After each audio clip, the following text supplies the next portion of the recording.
তোমাদের সবাইকে স্বাগত জানাই আমাদের আজকের এই বিশেষ ভিডিওতে। আজ আমরা এমন একটি ঐতিহ্যবাহী ও আধ্যাত্মিক উৎসব নিয়ে আলোচনা করব যা বাংলার মাটির মানুষের বিশ্বাস আর ভক্তির সঙ্গে গভীরভাবে জড়িয়ে আছে।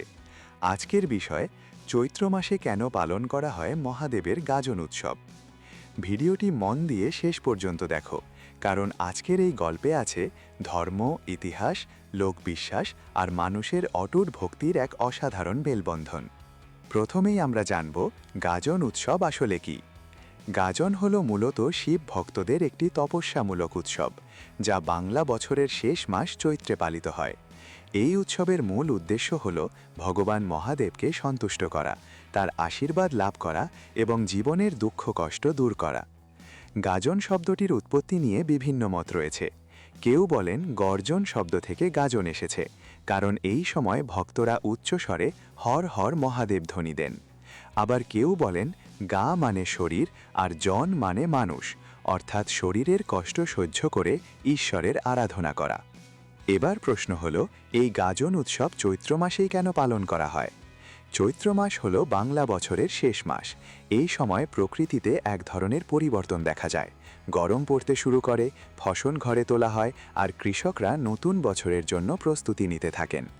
এই সময় মানুষ চায় নতুন বছর যেন ভালোভাবে শুরু হয়, জীবনে শান্তি ও সমৃদ্ধি আসে।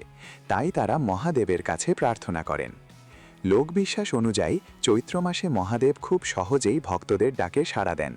এই সময়ে তার তপস্যার শক্তি সর্বোচ্চ থাকে বলে মনে করা হয়। তাই ভক্তরা নিজেদের শরীরকে কষ্ট দিয়ে কঠোর সাধনা করে তার আশীর্বাদ লাভের চেষ্টা করেন। এবার আমরা জানব গাজন উৎসবের প্রধান আচারগুলো কি কি। গাজন উৎসবের সময় ভক্তরা সন্ন্যাসী রূপ ধারণ করেন। তারা সাধারণ জীবনযাপন ছেড়ে কয়েক দিনের জন্য কঠোর নিয়ম মেনে চলেন। উপবাস করেন, মাটিতে শুয়ে থাকেন, নিরামিষ আহার গ্রহণ করেন এবং সারা দিন মহাদেবের নাম জপ করেন। সবচেয়ে আকর্ষণীয় অংশ হল চড়ক পূজা। এই সময় ভক্তরা লোহার হুক দিয়ে নিজেদের শরীরকে বৃদ্ধ করে একটি উঁচু দণ্ডে ঘুরতে থাকেন। এটি অত্যন্ত কষ্টকর একটি সাধনা, কিন্তু ভক্তরা বিশ্বাস করেন এই কষ্ট সহ্য করলে মহাদেব খুশি হন এবং তাদের সমস্ত পাপ দূর হয়ে যায়।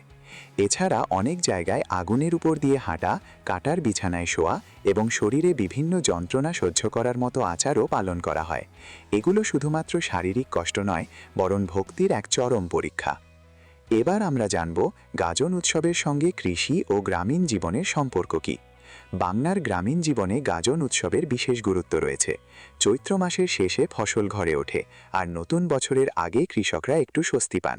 এই সময় তারা মহাদেবকে ধন্যবাদ জানান ভালো ফসলের জন্য এবং আগামী বছরের জন্য আশীর্বাদ চান। অনেক জায়গায় গাজনের সময় লোকনৃত্য, গান, নাটক ও মেলা বসে।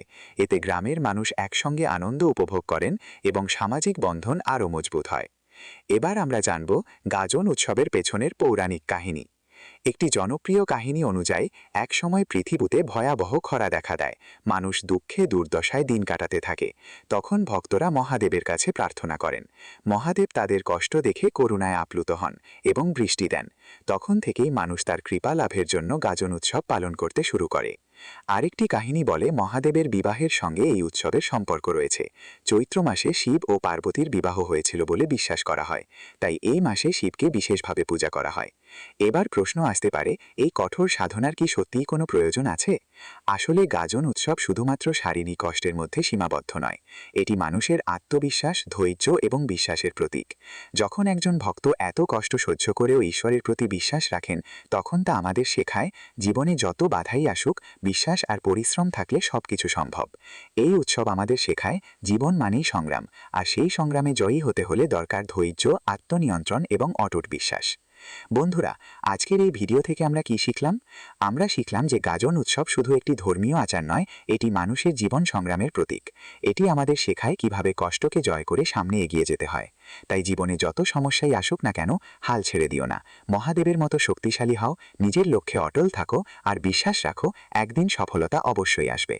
শেষ করার আগে একটি কথা বলবো, যদি এই ভিডিওটি তোমাদের ভালো লেগে থাকে তাহলে অবশ্যই ভিডিওটিকে লাইক করো, বন্ধুদের সঙ্গে শেয়ার করো এবং আমাদের চ্যানেল জীবন যুদ্ধকে সাবস্ক্রাইব করে আমাদের পাশে থাকো। কারণ আমরা প্রতিদিন তোমাদের জন্য এমনই অনুপ্রেরণামূলক গল্প নিয়ে আসি যা তোমাদের জীবনের পথকে আরও সহজ করে তুলবে। ধন্যবাদ সবাইকে। হর হর মহাদেব।